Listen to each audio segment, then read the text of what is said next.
So I think you can get the first lights of the season in the village. I think you won. Can you put the lights in your tree? In your house? No, it's your neighbors. It's Amanda Hurley. The Hurley. Never mind, you didn't win. Oh, yeah, there are a couple doors down. Yeah. No. No, I usually wait until Christmas Eve. I saw a take them down the day after. Well, No. it's snowing. New Year's Day. I saw a photo of somebody with the inflatable Santa and the inflatable turkey sitting on top of the inflatable Santa, captioned with "Wait your turn, bad boy."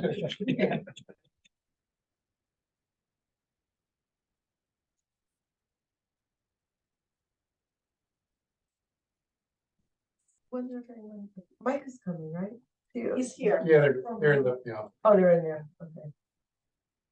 They're probably looking at their phones too. It's seeing that it's only 6:58. What does tax expense mean? Cost associated with sending out tax bills, stamps and advertising. Oh, okay, thanks. I don't know what else you can call it. Mail, postage. Expense, Or there's a little more to it than postage. postage and printing, is that what you What, so the tax bills are printed at the county? Yes. So you pay the county for printing, is that included in that? That should be included. Okay. That's fine. Okay.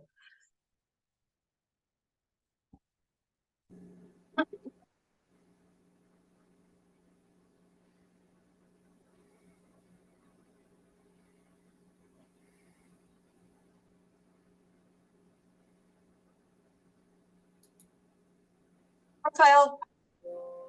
Hi.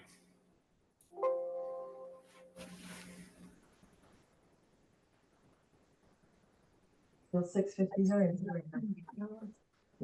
Okay. They have no cell. Not yet. Home office.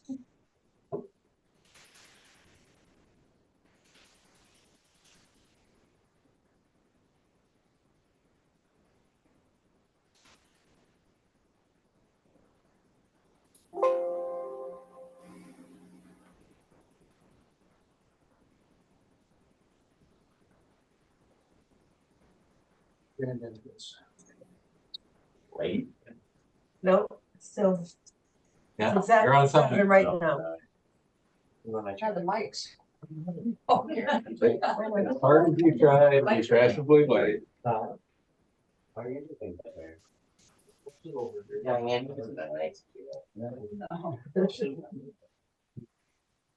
Okay, welcome everyone. We'll call this meeting to order. We just approved general fund voucher numbers 229 to 268 for $57,093.55.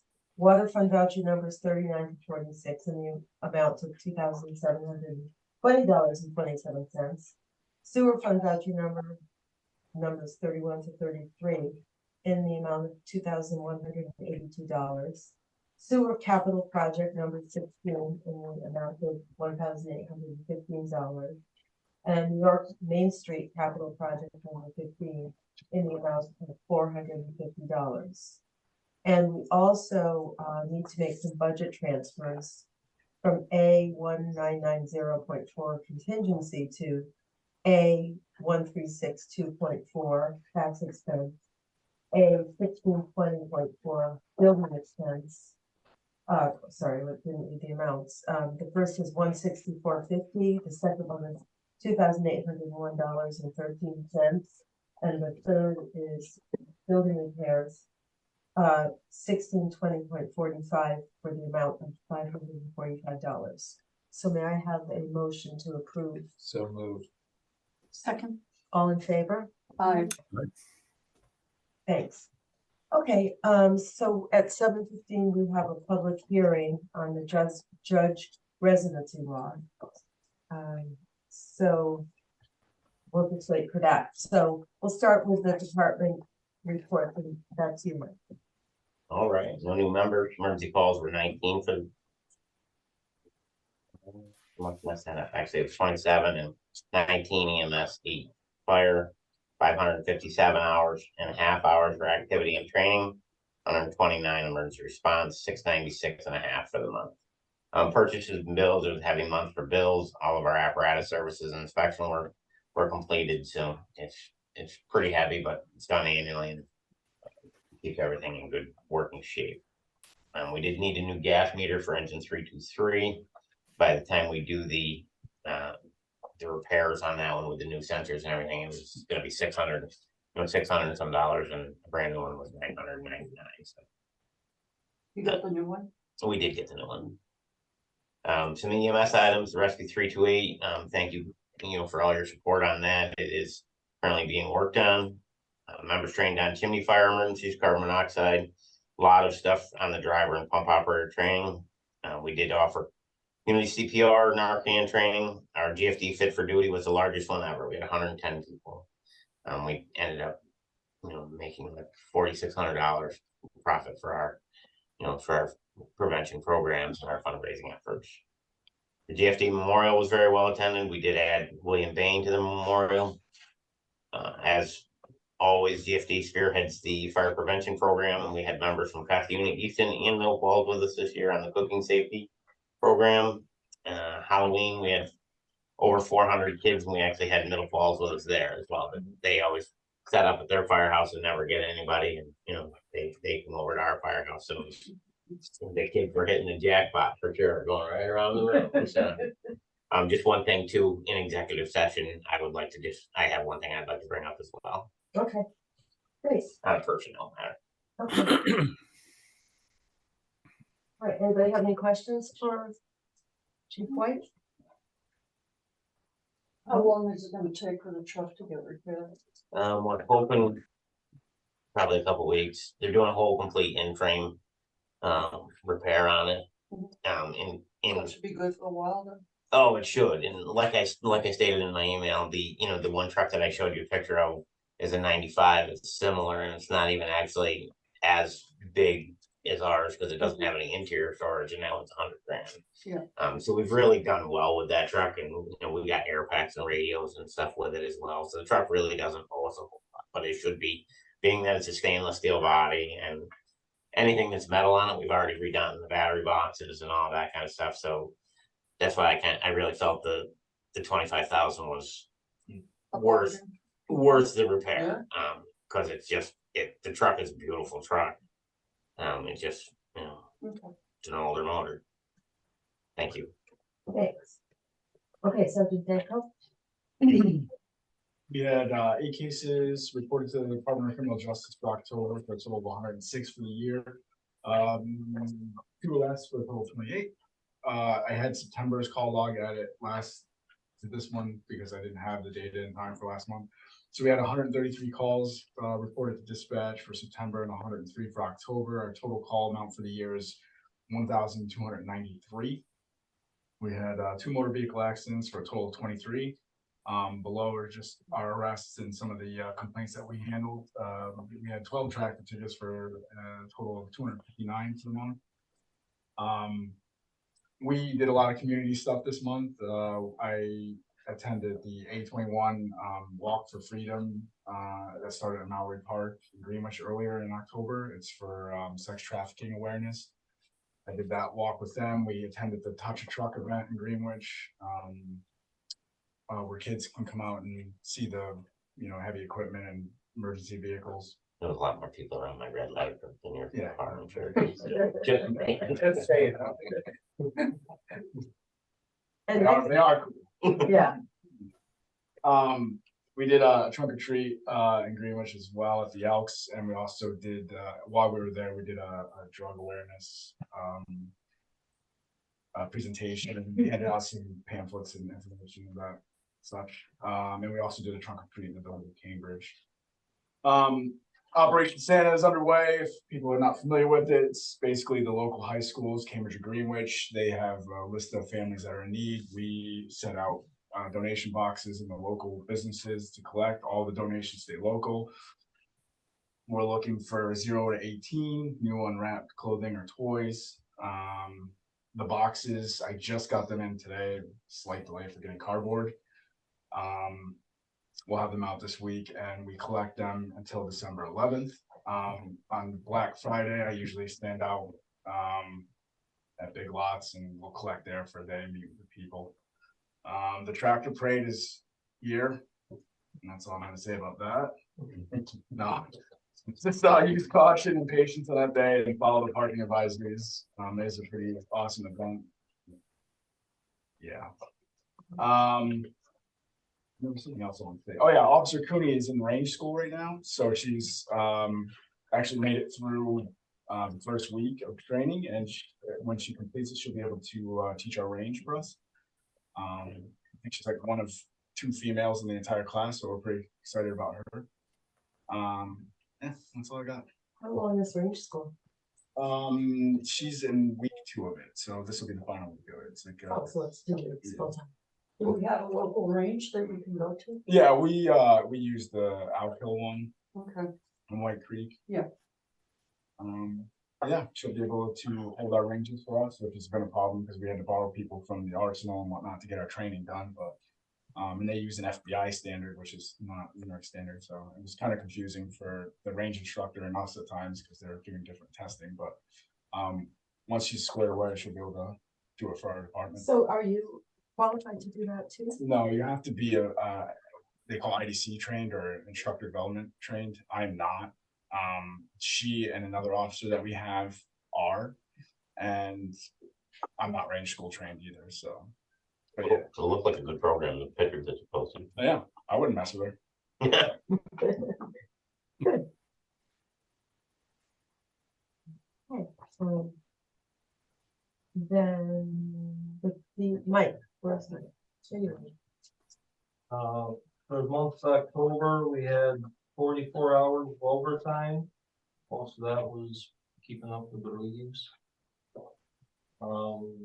John Hogan used 5 hours personal time. I used a week's vacation. Nick Casey used 17 hours of vacation. There's no meter issues or repairs or new installs. Major equipment breakdowns. Our boomer tractor went out to Capitol and got the front axle seals repaired and replaced on it. And the normal everyday routine work. Emergency calls and complaints. We replaced the damaged stop sign at 74 on Safford Hill Road. And had an emergency call for a tree limb that fell down on purpose.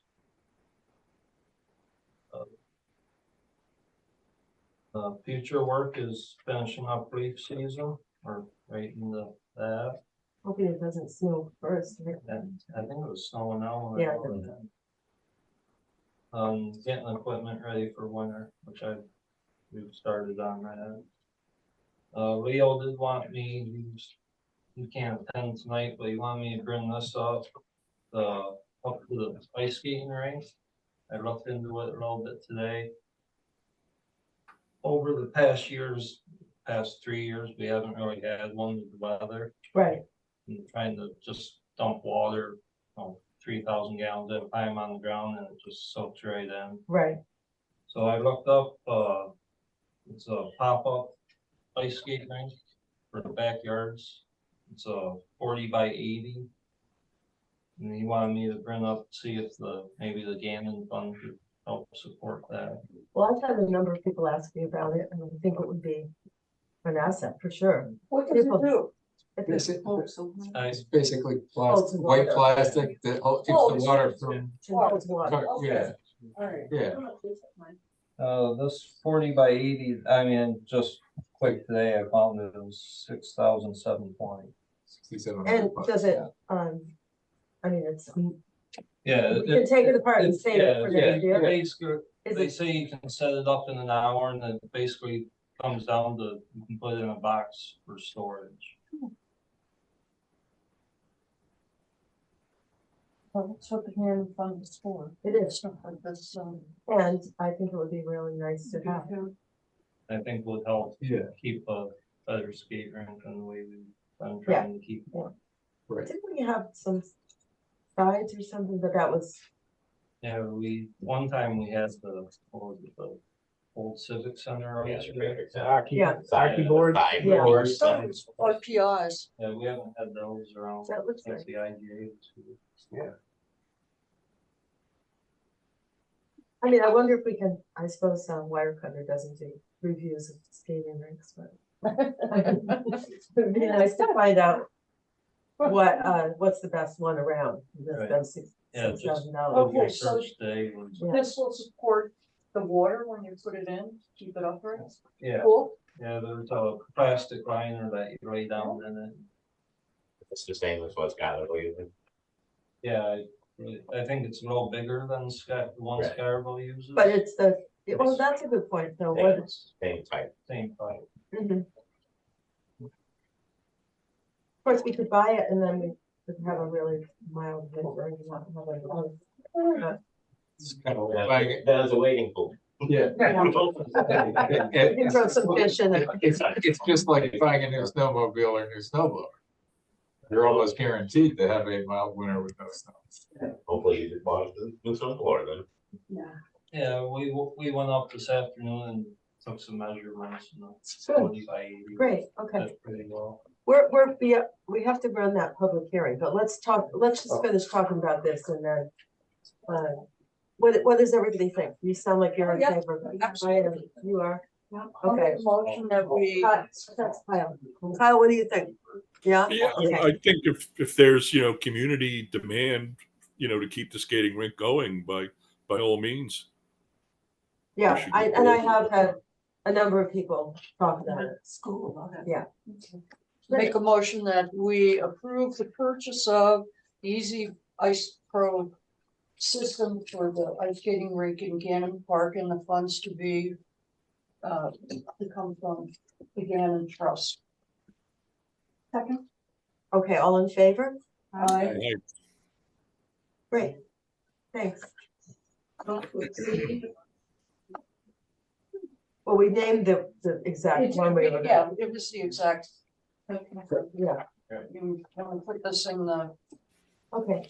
All right, so we have to open a public hearing and Andy, can you talk about this? Yeah, this is a law to allow the village justice and associate village justice to live outside of the village and in the county of Washington. Currently, we have an associate justice and he lives outside the village. I've discussed this with NICOM and with what is it, the judicial office. Yeah, Court administration. Office of Court Administration, right. This is gonna be retroactive to April 10th, which was when our former justice resigned and we appointed Carl as the associate justice to serve out the term because the village court is being dissolved as of the end of this fiscal year. So that's basically. Does anyone have any thoughts about that?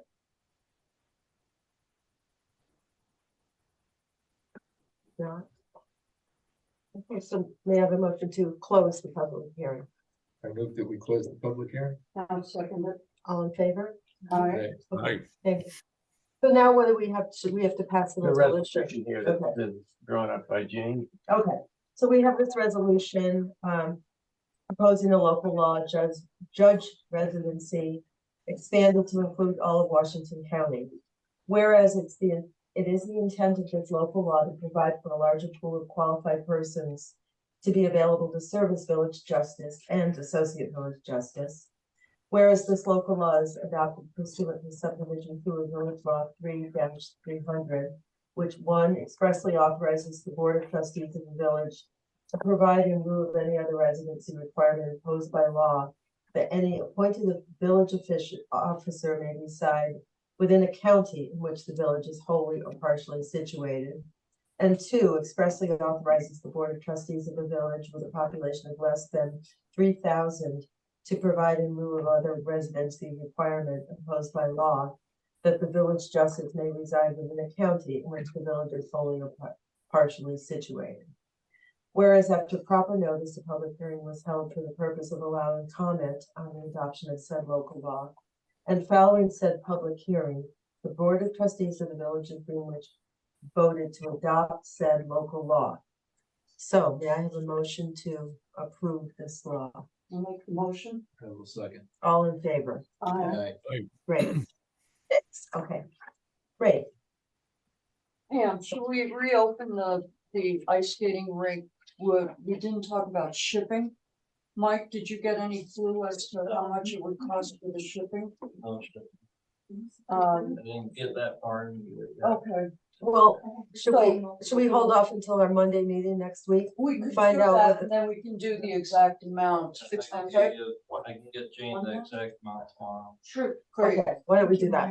All right. Okay. So we'll have to put that in the agenda for Monday. Okay, so, Mr. Mundy, it's your turn.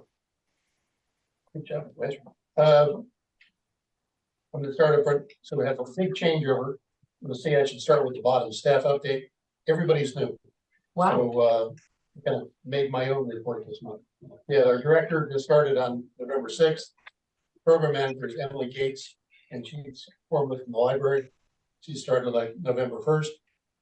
We have a program associate. This, our job is just, you know, 5 days a week, come in and just help with the kids. And she's been there since the end of October. So the whole staff is new. We're all excited about that.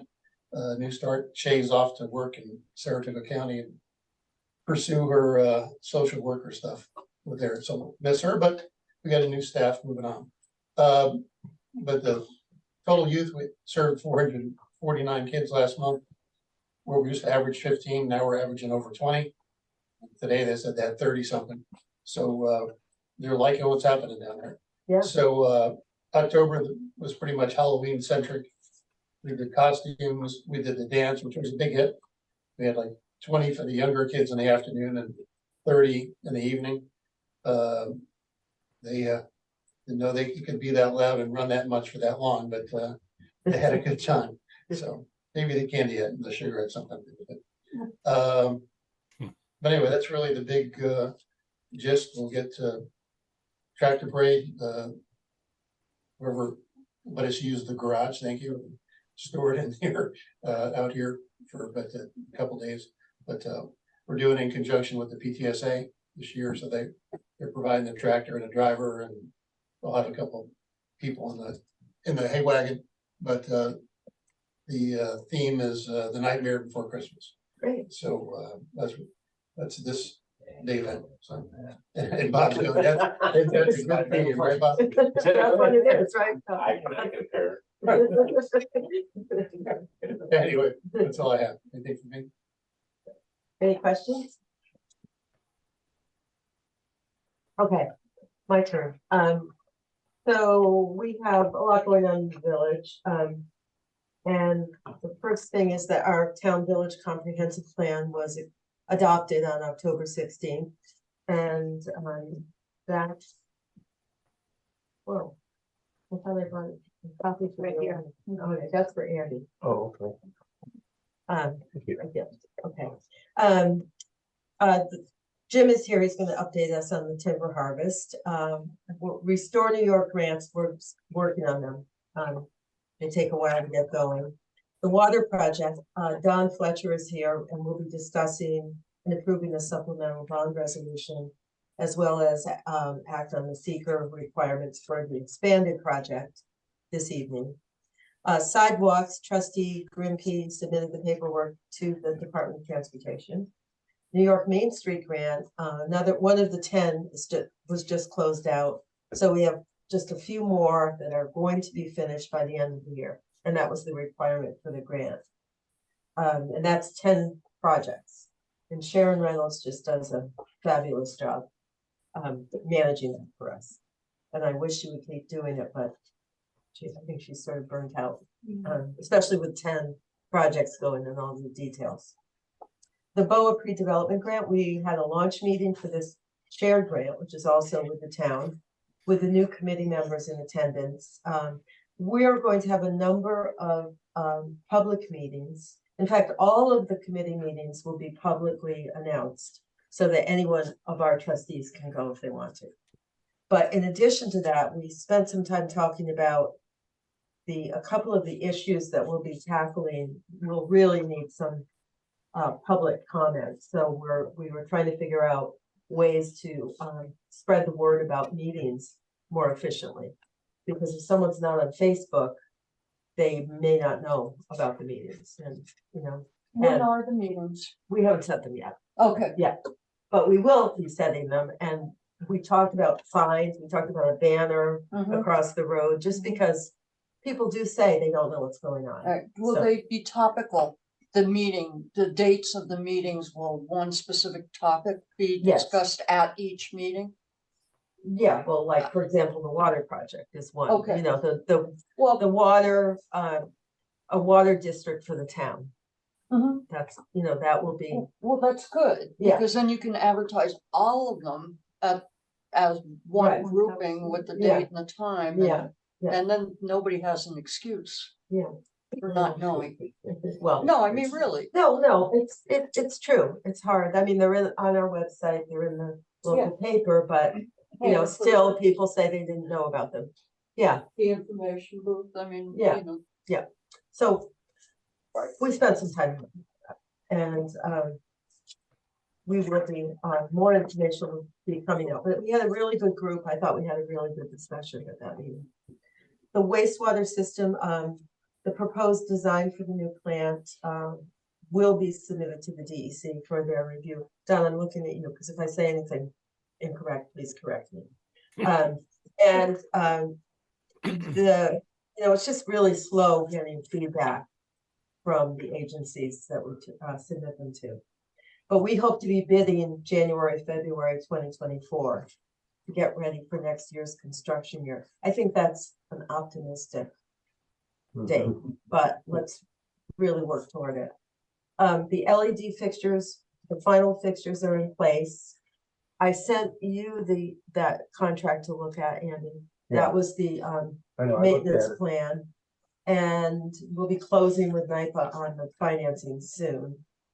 The EPA grant for Dunbarton, the phase 2 assessment continues. That one, again, she sent some information into the EPA, and they're waiting for feedback. All of the agencies that we're dealing with are backed up, or they'll say that it's because of personnel, or a lot of work to do. But the Parks and Recreation Areas Task Force is meeting this week. They're on their own, meaning that we do not have a consultant working with us anymore. They're self-managing. So that's happening tomorrow night. The WQIP grant for the salt shed has been submitted, and we don't, we're waiting. Was that a CFA? Yeah. Okay, so the CFAs are being announced right now. Or they're starting to. They're starting to be, okay. So we may hear about that soon. Hopefully by the holidays. Right. Okay, and then the water source protection program. Don brought this up to us to discuss this program, and it's basically technical assistance for trying to make sure that we're protecting our water source. Don, did you want to talk about that at all? Well, I mean, that's really what it is. I mean, it's a program through the state where you can do a planning effort to look at the watershed. If your watershed in this case is with the town, maybe in a municipal agreement or just public engagement with them, how would the watershed be protected if it's man-made, or if there's any natural occurring concerns within the watershed? It's all those types of things. So it's a planning effort to go through to take a look at the watershed. And we really thought that, particularly since we're thinking about engaging with the town for water, for expanding our water, this assistance would help us address issues, like, for example, would the town need another source of water, a backup source of water, and how to protect the the availability of water. So I did submit that today. Oh, you did? I put That's a it, grant. it's a grant, but there's no match for the village. Okay. So it's basically gives us people, professional Okay. people to advise us without paying. Okay. So They would come Okay, to the well. meetings and, I don't know how that would work. I assume they would, but, okay. Okay, so that's that, and that's the last thing that, I have in my report.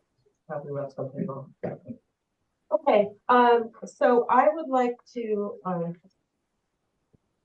that's the end of our reports.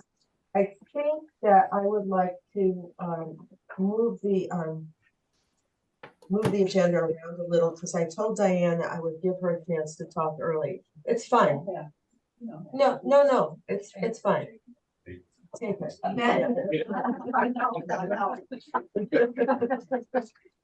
So you want me to talk now? Please. Well, most of you know why I'm here. It's just because of properties that are nuisance properties falling in, and I filed a complaint at the end of August. And I didn't see any activity at the property until Halloween. I just wondered, per the nuisance law, we should have been notified, things should be happening, and there still isn't. I took pictures today, windows are hanging on the upper floors. If we get wind, that's coming to the street, it's on the street side. Just, I don't really know what else to tell you. I told most of you. Yeah, and Well, I've got a proposal to amend the whole violation enforcement procedure because it hasn't been working well. Right. And so we can talk about it in more detail later, but propose that the code enforcement officer when Dan O'Connor was code enforcement officer, he did the town and the village. He had an office. He actually was able to do a lot more than the current enforcement officer is doing. Everything lands on my desk right away. And that's a very expensive way for the village. Why? Or the current nuisance law? It should, yeah. Well, also the procedure set forth in the nuisance law, having an administrative hearing, that's not allowed by New York law. There's an old law. Yeah. So what I'm doing is proposing that the notice of violation, I've got a form all set up, goes out from the code enforcement officer, says, here's the violation. You have 15 business days to provide proof that you've remedied it. If he doesn't, then it gets turned over to me and I file a complaint. And I know we haven't been enforcing it very well, but I think we need to. And it's also partly, I'm very busy with other major projects with the village, and the enforcement officer really doesn't have a setup for working efficiently. So I just think it's getting so much. Well, that building also is county code violations. And Well, they say it isn't. I mean, the front porch has got to be. the back porch, Yeah. the windows Right. in the upstairs, the holes into the basement. Right. So, correct. Yeah. well, I thought that was being forwarded to the county. I think it was. It was. So And I didn't see a response, but have they responded to this one? Not that I know of. Yeah. So, Of course, I think they have their own personnel issues there. yeah, probably do. So we'll do our best. I know we haven't done very well with these complaints in the last year. Is there any way within that changing to try to do the whole village instead of really just picking out one? As a village as a whole, you're trying to upgrade, Main Street. Well, Other streets with in respect to general. the nuisance law, I don't see how we can, you have to address it one property at a time under the nuisance law. Well, You could have, well, what's know. your idea, Daniel? What would we do? I just think instead of just picking out one person, and you're thinking, oh, we're picking on him, it could kind of do the whole village. I mean, You mean like issue something that says, by the way, this is our law and this is our nuisance law, and if you violate it, this will be happening. right, I mean. That kind of thing.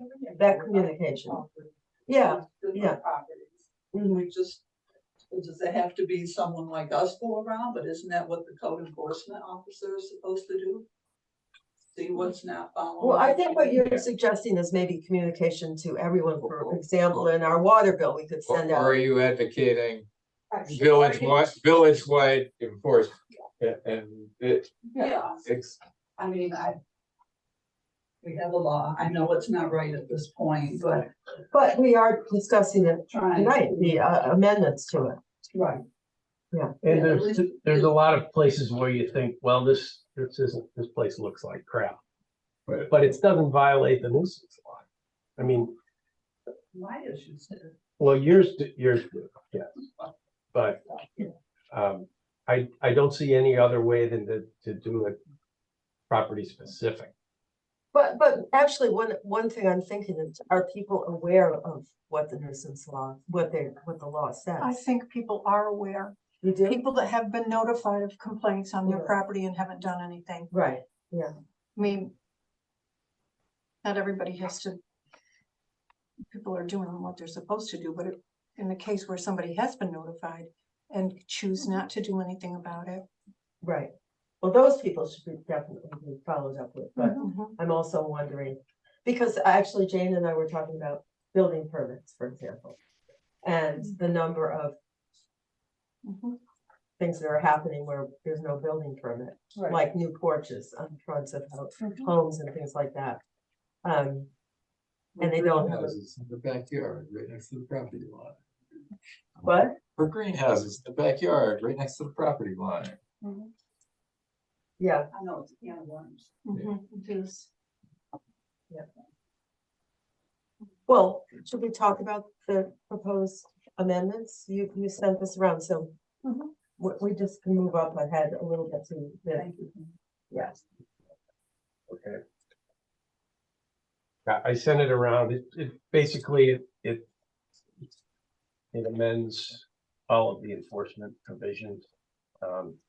It eliminates criminal prosecution because Okay. those, we never prosecute criminally anyway, and if we did, it brings in public defenders. It has to be an arraignment in front of a judge. We're lucky if we get a judge to impose a fine. But at any rate, I just described the basic change, which is that the code enforcement officer sends out the notice of violation, gives them 15 days. If they don't, then they have the responsibility to come to the code enforcement officer and prove that they've remedied the violation. You know, he's always capable of saying, okay, I'll give you another week, or if somebody's actually making a good faith effort. Not everything can be done in 15 days. The responsibility of the person who's violated to Yeah, come who and gets the prove that notice. they've done it. Right. Okay. So that it says in the notice, you have 15 business days to remedy this, or, a complaint will be filed against you in local court. So it eliminated the procedure that was there, which wasn't used because it's not legal, was to have a hearing in front of the code enforcement officer. And then he would make a decision, and then it would be appealed to the board. Well, that's an administrative adjudication. It's not allowed in New York. Well, not for villages of this size. If you have a city of 300,000 or more, you can set up an administrative, adjudication, but we can't. So we can either go and seek fines in local court. You can't get an injunction. You can't order somebody to do something in local court. All you can do is fine them. So if you want to get an injunction and say, get a judge to order them to do it, and then if they don't do it, the village can go in and do it. You have to go to the Supreme Court, which is much more expensive. So really our main alternative is to fine them, but that means the judges have to impose the fines. So that's, I didn't change the emergency procedure. That still allows us, if there's an emergency that really is threatening an immediate threat to public health or safety. That it has to be recorded by somebody, right? Yeah, And as an emergency, and then we have to look Or- at it and say, yeah. yes. anybody But the can report it. DPW can. Anybody. Yeah, So if a tree comes down and the people are out of town and steam that tree needs to. yeah, the rest of the tree's gonna fall on the house. Right, but does the DPW at that point have to report it on a piece of paper to anybody else, or is it just logged? Well, I think they would report it, give something to the village clerk and Okay. say, this, we have an emergency situation. And then somebody has to go and make a determination that this is, requires immediate action. And then the mayor signs an order directing emergency action. We've only had to do that a couple of times. There was a building right across the street. Yeah, Christian Yeah. Science, when we had the snowstorm, and Right. it was Yeah. Boeing. So that's not gonna be that common, but we do have the ability to do that. So basically, the way it is, they get 15 days. Our code enforcement person, or I mean, zoning code enforcement person would, isn't that the title? He's Code not- enforcement officer. Village code enforcement. Yeah. I don't think that's- Anyway, Well, he would have to, for the new laws. and he would have to go and inspect, or they would have to come talk to Yeah. him. And if they didn't, then he would, He can get the documentation that he's created and a statement, he gives it to me and says they haven't remedied the situation. I gave him on this date, 15 business days have elapsed. It hasn't been remedied, they haven't contacted me, then I'll file the complaint in the village court. okay. So devil's advocate. Suppose they don't take care of it. They don't care about paying the fine. I mean, does it just keep going on? Or what's the end? Then I'd say you'd have to go get an order from Supreme Court to order them to fix it. And if they don't, that authorizes the village to come in and fix it. If it's not an emergency situation, we can't just do it. Right. If it's I mean, we did that with Bud Lacey's building. That was under the dangerous buildings law, but it's similar. Mhm. We got, But if it's a willful disregard, yeah, okay, I'll pay you the $200. well, the fines build up. Oh, do they? Okay. Yeah, they do. But the problem is a lot of times people are either absentee or they don't have any money. They're not fixing because they don't have any money. But all we can, How they be vacant for yeah, 16 years? And Right. that's just like abandoned property to me almost. yeah. It's a problem all over the state. Yeah. And it's tough because what if they just don't pay and they, and they don't have, Well, let's then, say they don't have the. then the or village even has to spend money to go into court and then has to spend the money to correct it ourselves if they don't do it and then hope to recover it, which is like As we know. 10 Simpson Street. Yeah. We are. Yeah, Do they have the same capabilities like in criminal court where you don't pay, and eventually they can file against you civilly and have your wages or whatever, any income go? if you get a judgment against them, you could probably try to enforce it that way. All right, so should we talk about, so what we should adopt these? Oh, Jim, With the town absorbing the village court in the spring, is there any verbiage you can put in here? No, now it's just that- local court, Just, okay, so is it? local justice court. So Okay, that, that- that's town or- is this a local, is this our ordinance though? I mean, Yeah. this would be something we would get money from, Oh, even all right. up to So the, this is up for discussion, but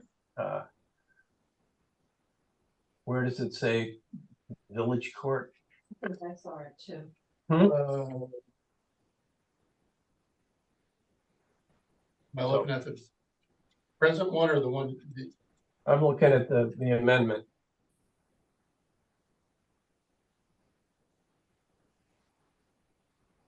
There's a local law entitled, a local law to allow the village justice and associate justice.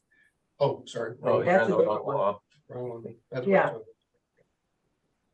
all I see is it called, oh wait. Appear in village court when requested by the village attorney. Okay, That's that's what, one. under all right, 25 local point. court, yeah. Local justice But court. to that point, is this a village ordinance so that this Yes. would be money that we would get from the court?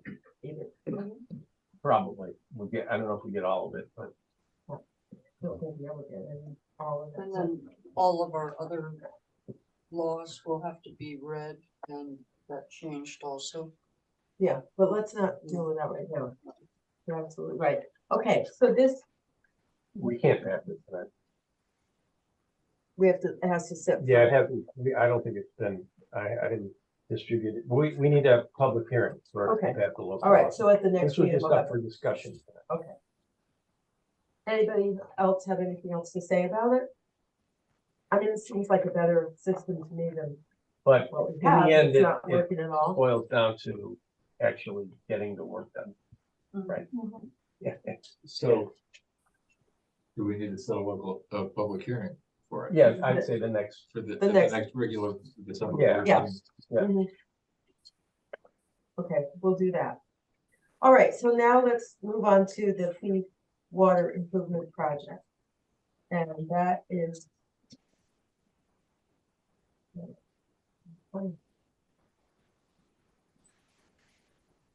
Okay, here it is. So Don, are you going to, you're here, are you gonna talk about it at all? I can talk about anything you want, you know, Andy, if you want to talk about it, for seeker and stuff. Well, I've got them here. You can interrupt anytime. So the background of this is that this is an amendment to the seeker review that we've already done, because we're adding one street, 1,450 feet, linear feet of main, up slightly outside the village. It's to correct all these cross lot connections. So we're all aware of that. So the assessment on whether there's an environmental impact, it's basically the same analysis as it was before. Right. Because it's basically in the same area. Mhm. The only difference is we've encountered, BNL discovered in their research that there was a spill at the corner of Eel and Wilson by the Warren Tire. And that's an open spill report. So it says in here that if we're not digging on their property, but if the contamination could have gotten into the right of way. So if that's found, then they'll deal with it according to New York state law, reported, dispose of the soil according to the regulations. So that's really the only new provision in all of this. And I don't know if everybody's gone through it. Does anyone want, do you have anything to add now? Okay. That's the summary. Mhm. All right. Okay, So I can go to part 2. Is basically, part 2 answers certain questions based on the responses in part 1 with respect to the impact on the land they identified one area.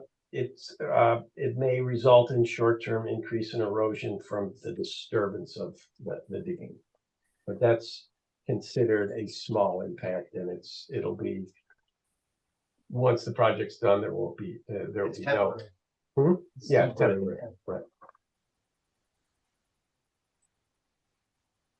And there is a possibility that there would be a modification of existing drainage patterns, because you're digging and you're changing in small area, you're changing the grade.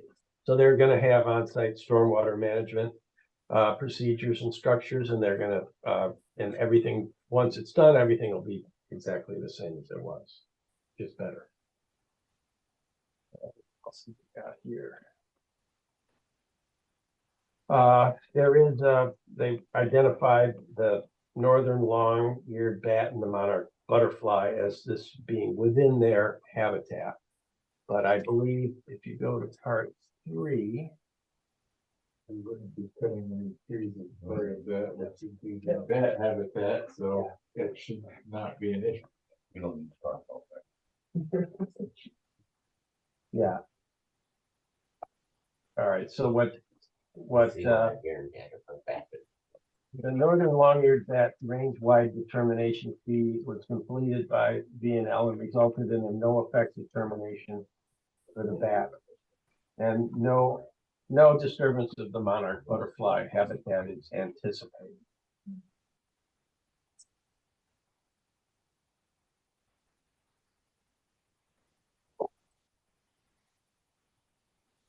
And then there are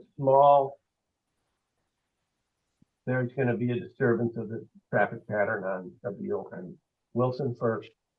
I think it's projected to be about a month for this area. That's considered a small impact. And there will be noise from 7-4 from the heavy equipment. And again, none of this is any different than the overall project, which is going to be going on Village Line. So I think. All right, so part 3 makes the following determinations of significance. We found small impact involving a ground disturbance related to the open cut water main installations. All areas will be restored and erosion and sediment controls will be in place during construction. Same with temporary ground disturbance with a water main installation. No permanent changes in the drainage. I just talked about the bat and the butterfly.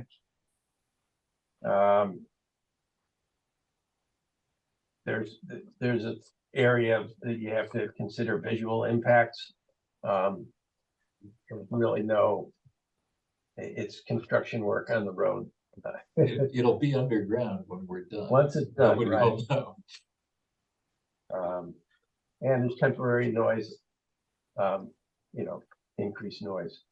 So that's really it. And I would say we have a choice. The project will result in no significant adverse impacts on the environment, and therefore an environmental impact statement need not be prepared. That would be a much more detailed report. So based on the answers that we have arrived at, I believe if the board can discuss this, that there is no significant environmental impacts from this extension of the water line for one street over. Where are the butterflies? I mean, that. I see one once in a while. I don't know. Eating milkweed. Okay. I can't see milkweed on the field. No, it's on the state has a map that just Yeah. shows you the areas where Here's these why all live.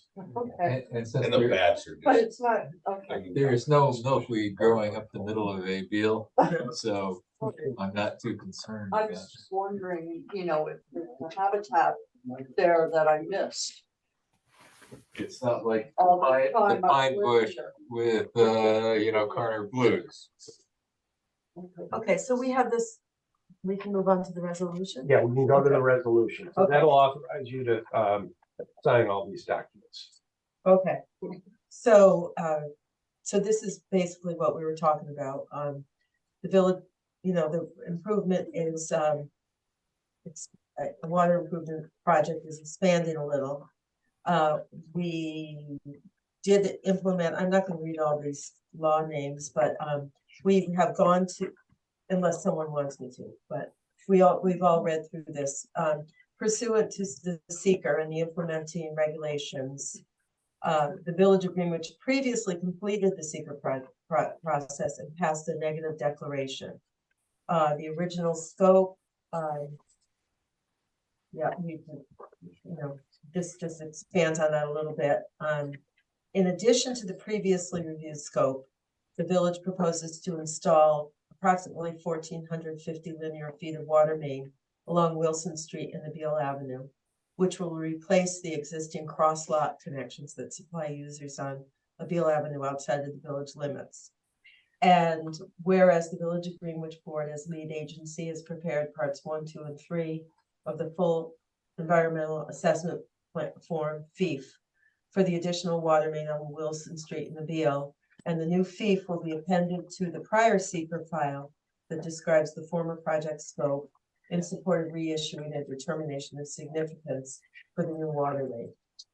Okay, so we did earlier consider the significance of the potential environmental impacts of the amended progress of the project using the criteria that Andy just read us. And now therefore be it resolved that the Village of Greenwich Village Board has reviewed parts of the fee documenting the additional water main. And it is further resolved that the Village of Greenwich Village Board has completed a review of the fee and confirms that the additional water main installation is a type 1 action, which has been determined will not have any significant adverse impact on the environment as provided in the fee documents attached hereto, and hereby made a part thereof, and it is further resolved that the mayor of the Village of Greenwich is hereby authorized to take all actions, serve all notices, and complete all documents in order to give full force and effect to this amended secret process. And be it further resolved that this resolution shall take effect immediately on motion by Kathy Brown and seconded by Lily Grimke. The Village Board of Trustees voted as follows. All in favor? Aye. Aye. Aye. Thank you. Okay. Great. So I will be able to sign all these. Sign these right now. Well, let me just, okay. Okay. Well, let me okay. I don't have the supplemental bond resolution in my file. Is it there? I apologize, my documents aren't working up there, so that's. why you're Oh, not seeing okay. them. Oh, they're not? Okay. All right, so this is this is our next item, and this is that, we've discovered, to our dismay, that, the budget for our water project has risen to about 150% of what it was originally over the last couple of years. So, we need a resolution to a supplemental bond resolution in order to pay for it. So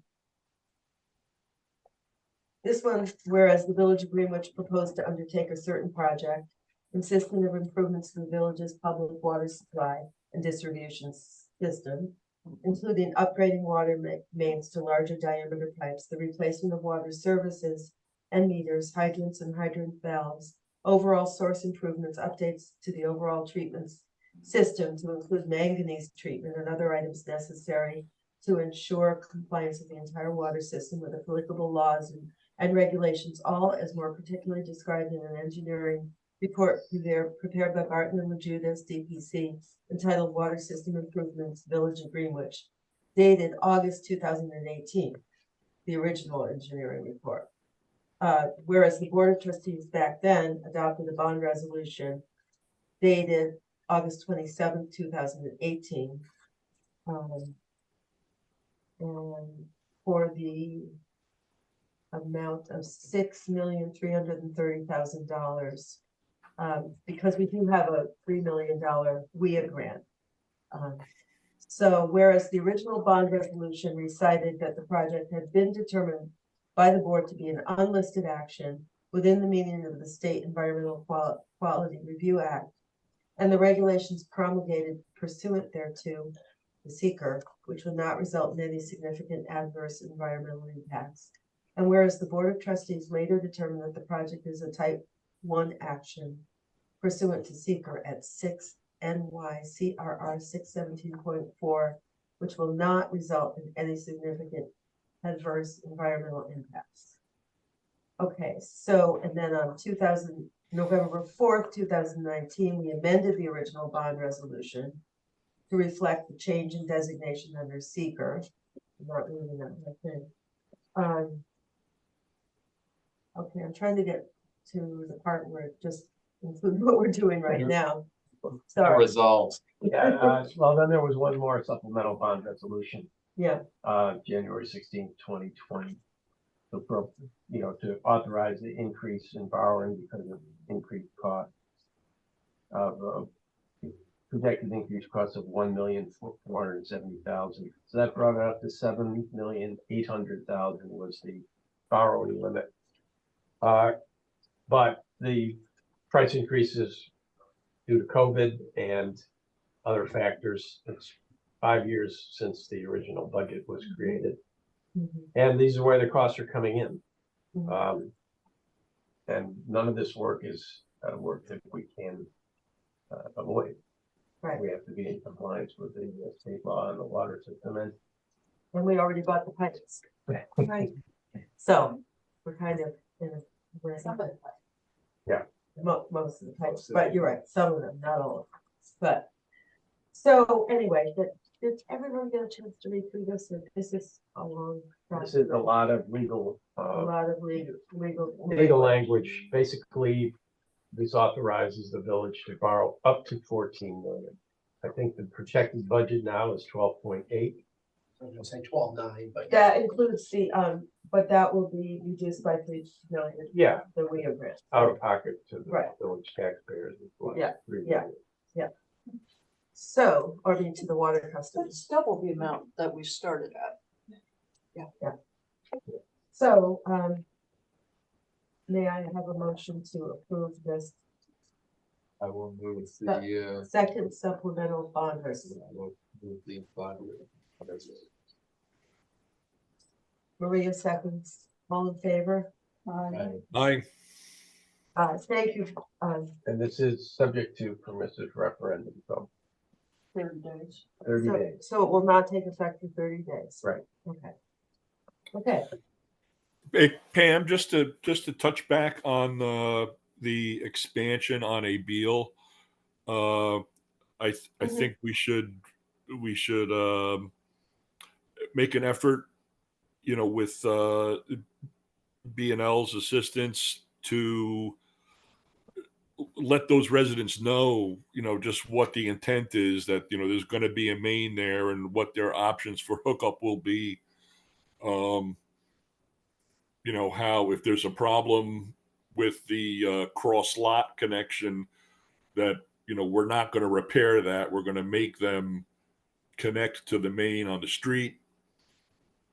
Just so we're getting out front with all those affected properties that are already customers of what our intention is and what the policy is going to be.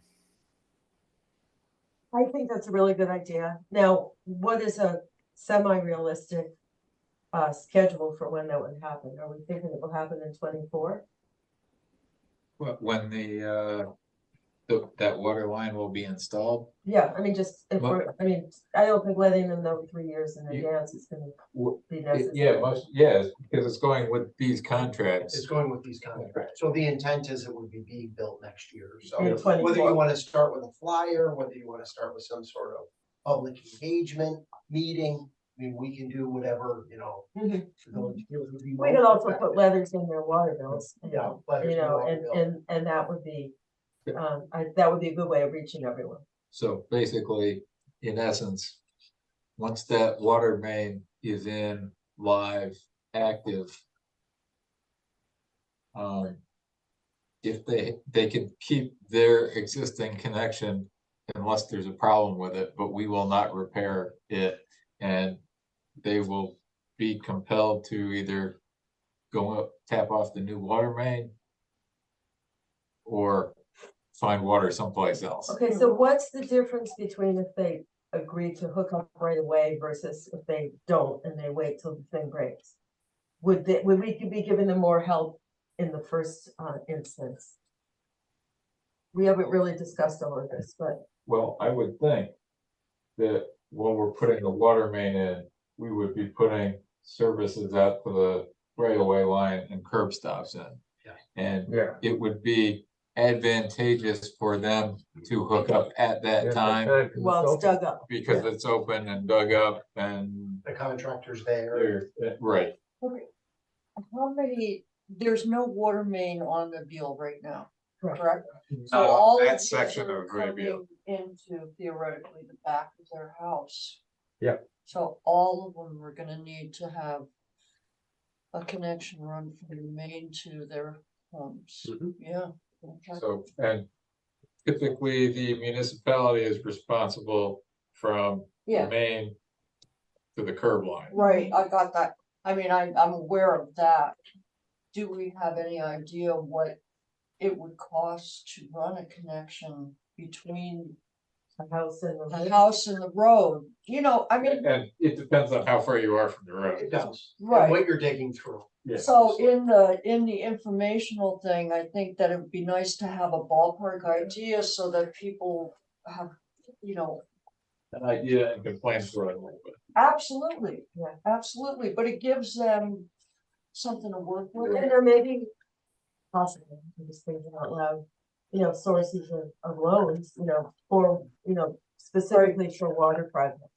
That we could, And you then know, how many connections are out there that we don't even know about? We don't know. well, we know what We don't customers. know. Correct, We know so, the customers that we have on a deal, right? mhm, That's, we, Yeah. right, but we don't know the customers that we don't have, right. The which I. known, I'm the assuming known there are. unknown.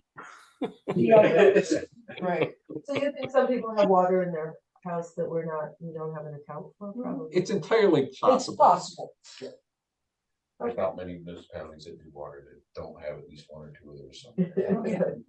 So, okay, well, No, we it's haven't really, we have to, actually, I think we have to refine our ideas about what we want our policy to be. And gather this information, but I'm absolutely in agreement that we should communicate as soon as we can get that information together and let them know what's coming. Well, I think a notice in the water bill is a good idea, and we could probably reach out to Mark Rogers, who, our DPW folks engage with frequently, just to get his ballpark of what a connection would cost. And if we've got to invite all those affected properties to a meeting, I don't think that's too much effort on our part. Right, and then also a number of them are our customers who don't have meters, right? Some of them, because there was some on the deal where there was no good place to put a meter because it was a manufactured home without a secure, So they're just saying the minimum? yes, Out of village. minimum. Okay. well, the next bill is January, right? What? Bill, January billing, We read meters in January, bill February 1. So let's have that be our target. today. Yeah. Yeah. Okay, great. All right, thank you everyone for that. Now we move on to something else. Actually.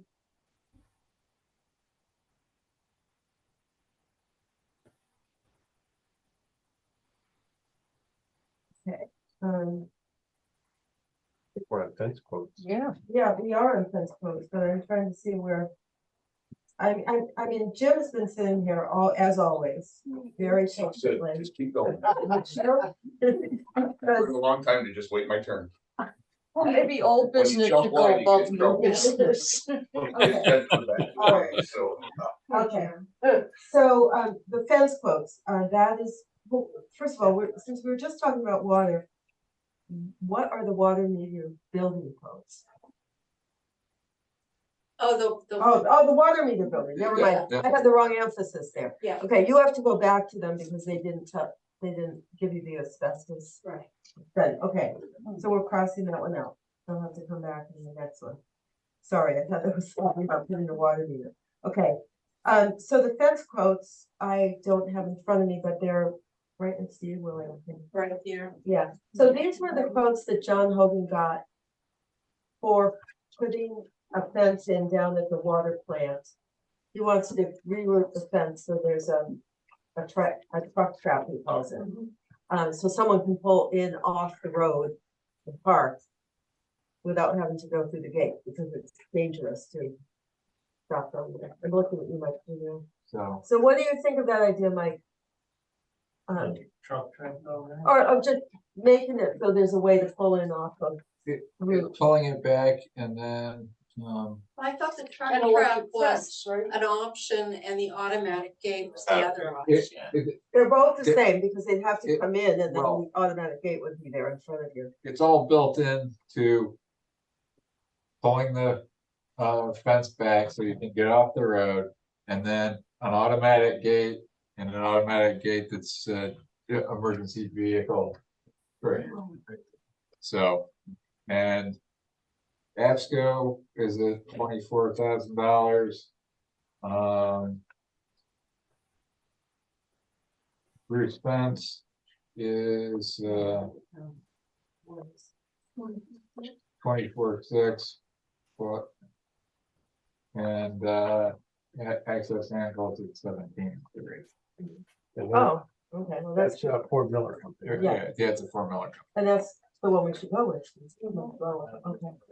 What I don't know is, do you know, Mike, if he was still planning on you guys doing the actual moving the fence, but the fence company just doing the gate?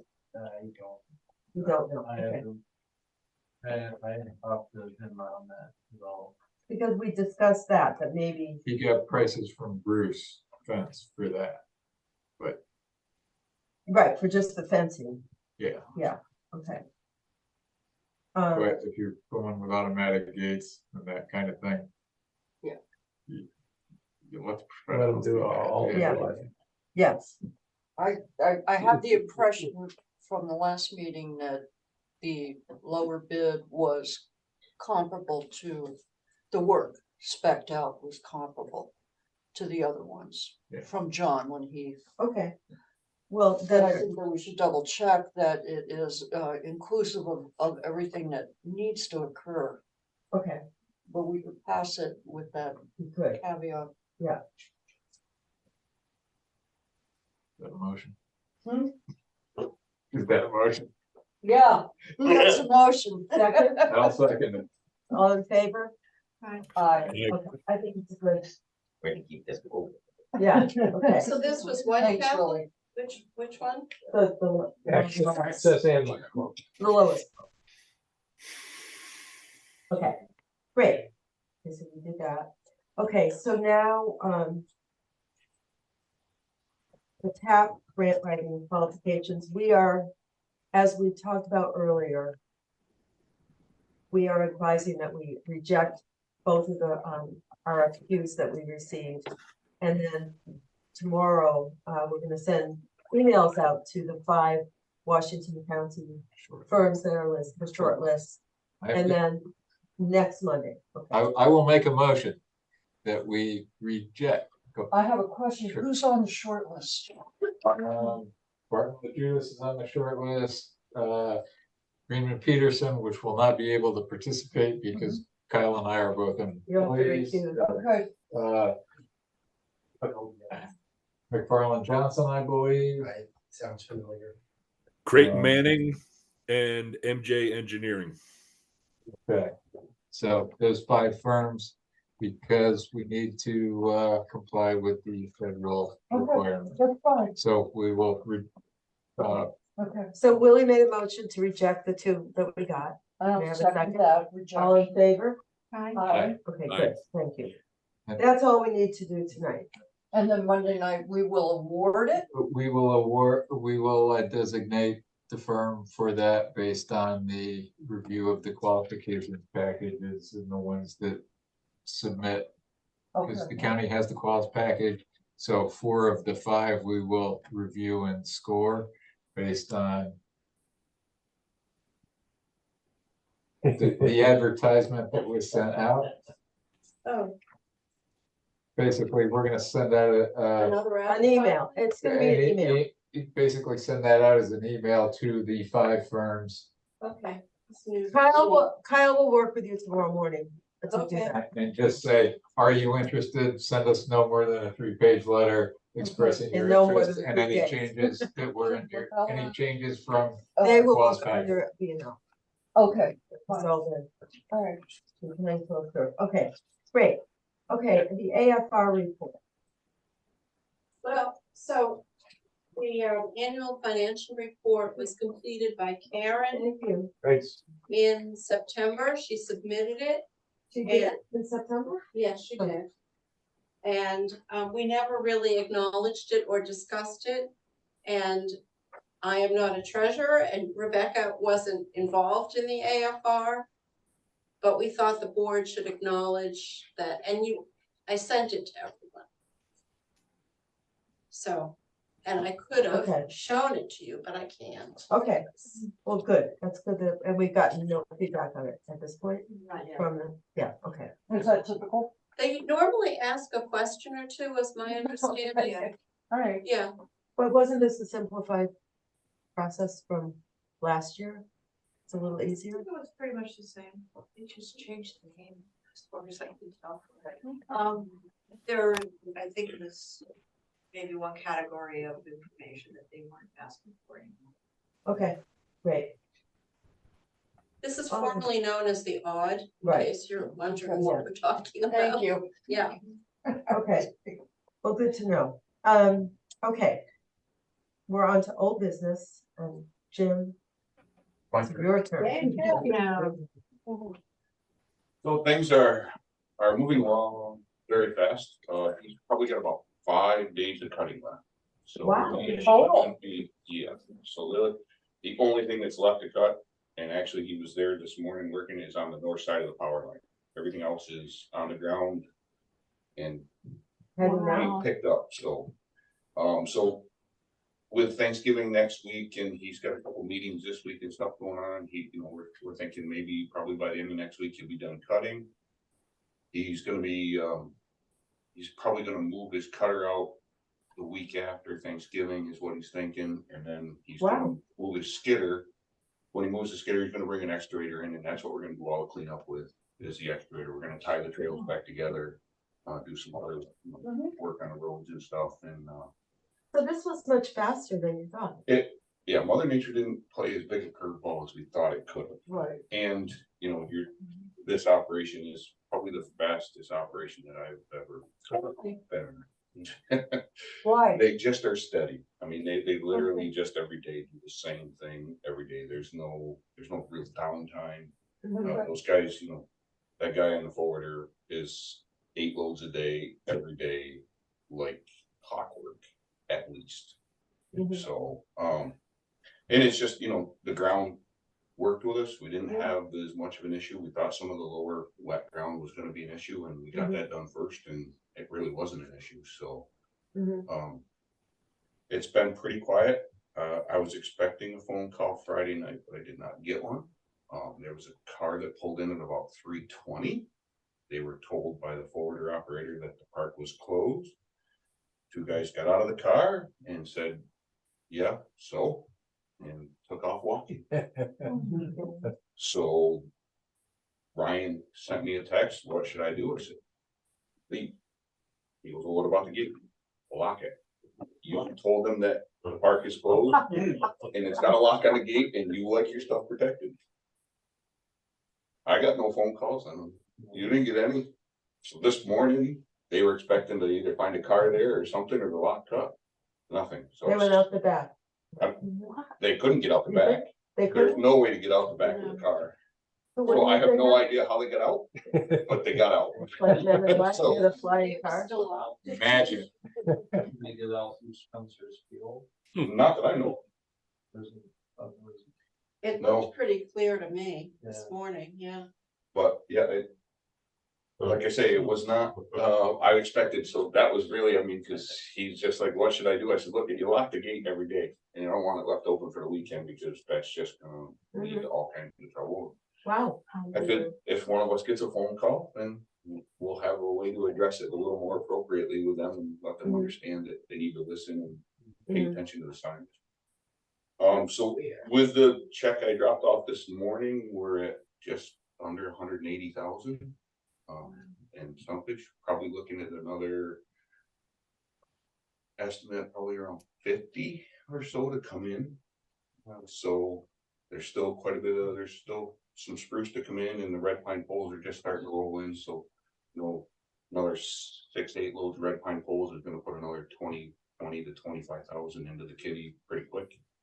And if the spruce is, I I think there's probably 80,000 feet of spruce or better still to come in, there's another 24, so we're almost at 50 there without any of the miscellaneous hardwoods and stuff that are still coming in. So could be, in the close to the, 230 to 250 range.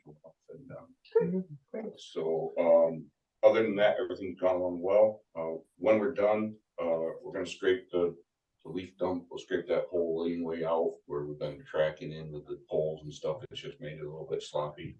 We're gonna level everything. The only thing we're not gonna do this fall is seed it. It just doesn't make sense to put seed down this time of year to just let it sit there and rot all winter and not come up in the spring. What kind of seeds would you? So we'll use just grass seed in the area to the right of the road, and we'll probably use some kind of a mixed seed up on the other side of the road where it was just brush before. That's probably gonna come back to woods eventually, but if we can get some grass to grow in there, it might just keep an area where it'll stay open. So somebody asked for a tour, but it sounds like it's kind of. It's gonna have to happen pretty quick if they want to see the activity. Would have to happen like early next week or something. It'd have to happen probably Monday of next week, Monday or Tuesday of next week. Well, how do you feel about that? My schedule is pretty tight. Yeah. Just because next week being a holiday week and everything, my kids are both home, so I try to take some time with them and do a little R&R for myself. And okay, stuff. But so the trails, we've talked about it quite a bit. We're going to use a lot of the main, what they call gutterways or the haul roads as the new trails and just tie some of the old trails back into them. I think it makes sense to give the old trails kind of a break. The trail around the lake will still be there, but some of the other trails are getting pretty deep in and really not good control. So we'll tie a lot of those trails together. There's a bunch of new trails that can be used, especially for foot traffic. You can walk along those pretty easy. And the main roads, the snowmobile trail, that'll all be open just like it was when we left. When we got there, so it'll be all leveled up. I know the snowmobile club was asking, time frame, and I told them we should be out of there before snow flies. And if we get any. So Jim, when you say we should give the old trails a break, are you doing anything with the markers or? Well, so most of the markers are still there. So I mean, there's some of the old trails still gonna get used, but some of them, we'll use some of the new trails as well, so that it's gonna make it a little different. So there's just some brush in some of those trails. It's just not gonna be easy to get out of with a piece of equipment. Just some handwork that needs to be done. Any place where we can do it with the equipment, we're going to.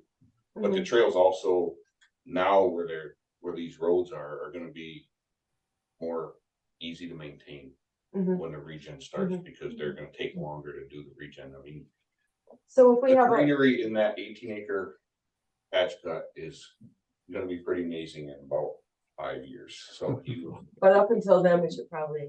And what we're gonna have to keep an eye on. I mean, I'm gonna try to do it at least 2 or 3 times next summer and the summer after is keep an eye on invasives. And we may have to try to put some thought process into how to manage those in some of those areas, especially on the edges where they already still are. And try to help it along. There is some greenery already starting in it, but for those of you who haven't been there, it's going to look different when you go there. I can promise you that. That is and up by the old foundation and look and see water. So wow. So it's when the leaves are on, you might not be able to because there's a little bit of a section of hardwood in the middle that was left. But Ryan has done a great job in the thinning areas that we did of removing a lot of the understory invasives. He literally grabbed onto them, pulled them out, roots and all, and put them into the roads to try to minimize their effect. Good. So that kind of takes and makes the lot look wide open because there's not that understory to block that view. So, but we're just hoping we get better quality than what we had understory than what was there. And so really it's moved along quite fast. So and really we've had minimal issues with anybody up there. And this was the first one that really we weren't sure what to do with. Everybody else kind of heeded the warning except for one kid that he wasn't there in 20 minutes. But it was just kind of odd. They showed up at I think he said it was 3:23 or 3:24 because he happened to look at his clock. What kind of vehicle did they have? I've got a picture of the license plate and everything, so it was like a Toyota or A sedan or SUV, small SUV. somehow they got out. Yeah, that's weird. Yeah, it was a RAV4. New York plate. New York plate, yep. White one, white in color. I don't. He said, I'm doing what I was told. I took a picture of the license plate, you know, just if something happens. But nothing happened. It was, you know, like we said, we have no idea how they got out. The gate was still locked this morning when they got there at 6 o'clock. That's really wild. So we're not sure. Somebody either he's really good at picking a lock and picked the lock and just opened the gate, shut it back Could've up been to the that, house. right? Yeah. So yeah, so I mean, like I say, we'll tidy things up once he's done. Probably, you know, probably close to like the first week of December, we'll have pretty well wrapped up, other than just seeding in the spring. So we can discuss that at the next meeting. Okay. Probably want Good, to okay. proceed with that. Yeah, because we do have, you know, the task force is probably Yeah. gonna get volunteers Well, they'll- together to Ryan maybe will come put and markers up. And- Yeah, and Ryan will come and do the seeding and stuff once. I will be the one that makes that call as to when.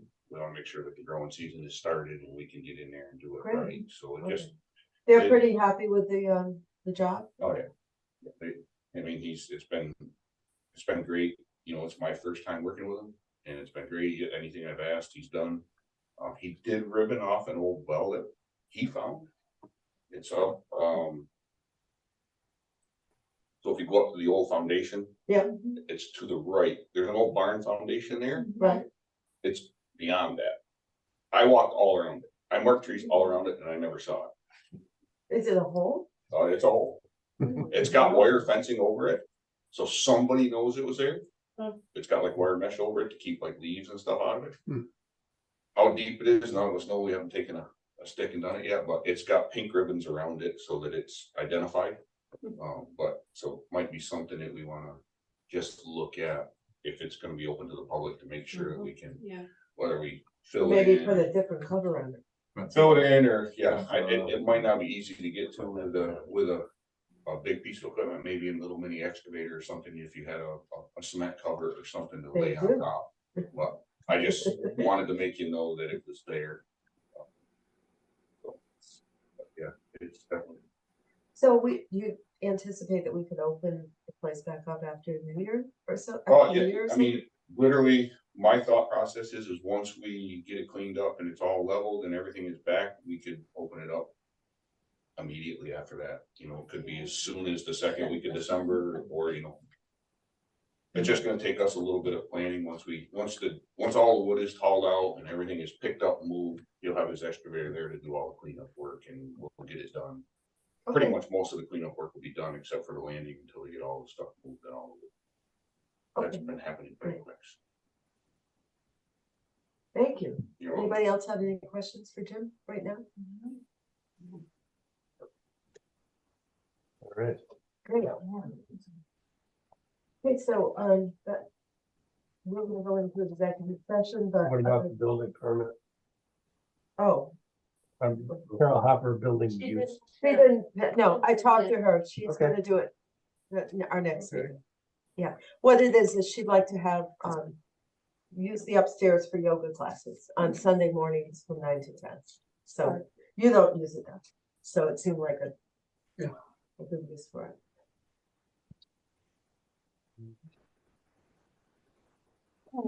No correspondence, Nope, I don't have any. no comment from the public. They're out. Thank you. Then I make a motion that we close the regular meeting and go into executive session. Second? All in favor? Aye. Right? Good night. Good night. Thanks a lot. Have a great Thanksgiving if I don't get all of you. Thank you. Yep. Kathy, can you pass that on there already? It's for. Yep. Good for you? Yeah. Why? I've been very good.